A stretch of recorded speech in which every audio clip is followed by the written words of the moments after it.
I timed myself eating a steak once, 6 ounces, 30 seconds. I clocked it because a nutrition instructor told me to. No judgment, just watch the clock. And when I looked down and saw 30 seconds, I thought something was wrong with the timer. Maybe I just started it late. But it turns out something was wrong with me. This is Hustle Rebels, the podcast for people who still want to win, but are starting to question the cost. I'm Renae, your host and burnout recovery expert. I help overachievers get out from under the grind culture, stop sacrificing themselves to a system that literally never gives back, and actually live a life that they worked so hard for like they deserve, before retirement takes their decrepit body.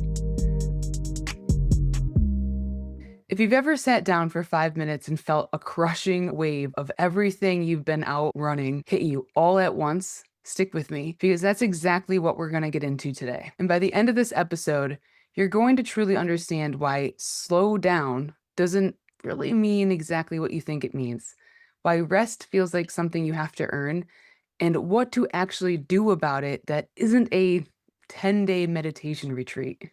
But real quick, if this is already landing, hit subscribe. This show truly exists to help you dismantle the hustle culture without giving up your ambition. So let's hop right into it, like the bunny that my dog ripped apart last week.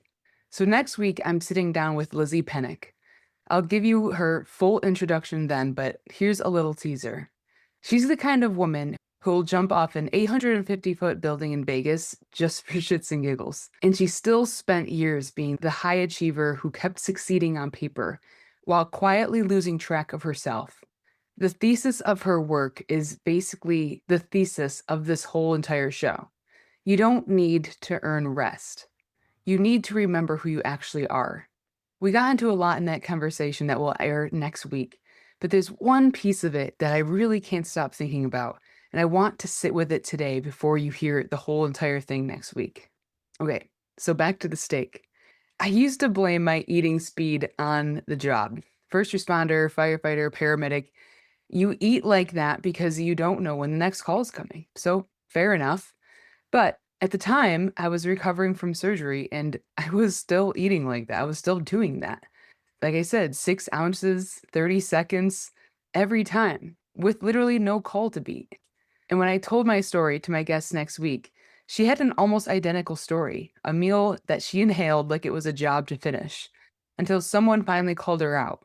A different scenery, same programming, but that's the thing about this pattern. It doesn't just stay in one lane. If you're eating like it's a deadline, I would bet to say that you're also scrolling like it's a deadline, resting like it's a deadline, even loving people in your life like it's a deadline. Go, go, go, go, go. Check it off. Move to the next thing. We don't experience our life. We clear them like Google tasks on our phone for that next ADHD dopamine hit. And that's not just something that we're doing to ourselves.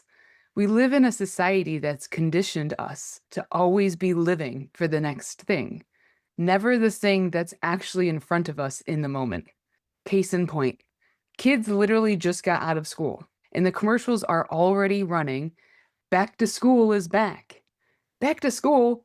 They haven't even had a full week to enjoy summer break, and we're already being sold the next season, the next deadline, the next thing to get ready for. That's not an accident. That's the whole machine. That is the system that we are a slave to. We have been trained to not enjoy the moment that we're actually in. We've been trained to already be prepping for the next one. And here's where it gets personal for me. I work with a coach once a month, and I was telling her about this new kind of exhaustion that I've been sitting with, and I've mentioned this before in a newsletter. Not the regular tired. I know the regular tired. This one was different. Bone deep, almost existential. So naturally, the overachiever that I am, I started listing literally everything that I was doing to try to fix it. The supplements, the routines, the 5 things that I do every morning to try to outrun being tired. And she just looked at me and said, "Stop trying so hard." And I fought her on it, at least in my head. My internal response was basically, you don't understand. I need to stop being tired, which means I need to keep doing things until I figure out what's wrong. I need to fix this. But say that sentence out loud and hear how insane it is. I need to do more things to stop needing to do things. Just sit with that for a sec. Let it sink in. And then that night I got out of the shower, and normally my whole routine would be lotion on my face, arms, done, out of the bathroom like I'm late for something in my own house. But that night, for whatever reason, her words were still in my ears. Take your time. And I actually took my time. I put lotion over my whole body. Weird concept, right? I noticed my skin. I noticed that I was standing in my own house with literally nowhere to be, which is a strange concept to think about, that you have to think about taking your time putting lotion on your entire body, standing in your house with nowhere to be. And I remember thinking, I don't think I know what that means. Take your time. I've been doing this work, helping other people slow down and rebuild themselves for just about a year now. And I didn't actually know what taking my own time felt like in my own body. That's the part I want you to sit with, because I think it's the whole trap. We think rest is a category of activity, meditation, journaling, a bubble bath, a retreat, something you need to schedule, something you need to research, something you need to get good at again, the way that you get good at everything else. And when it doesn't come naturally, we just assume you're failing at resting too. So just go looking for a better technique, always looking for that next thing. But slowing down was never about finding the right 10 minutes. It's what you do with the 10 minutes you already have, the walk you're already taking your dog on, that you could actually be present for it instead of listening to something at 1.5x speed, which I do all the time. The coffee you're already drinking that you could actually taste and enjoy. The shower that you're already taking, enjoying the fact that you have hot water. I actually wrote about this in my newsletter a while back, that our effort is the actual disease, not the cure.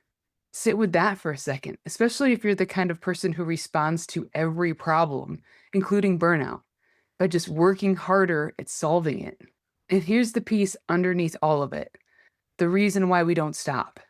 Somewhere along the way, most of us, especially women that struggle with invisible labor, got the message that rest has to be earned, that you don't get to sit down until that list is finished.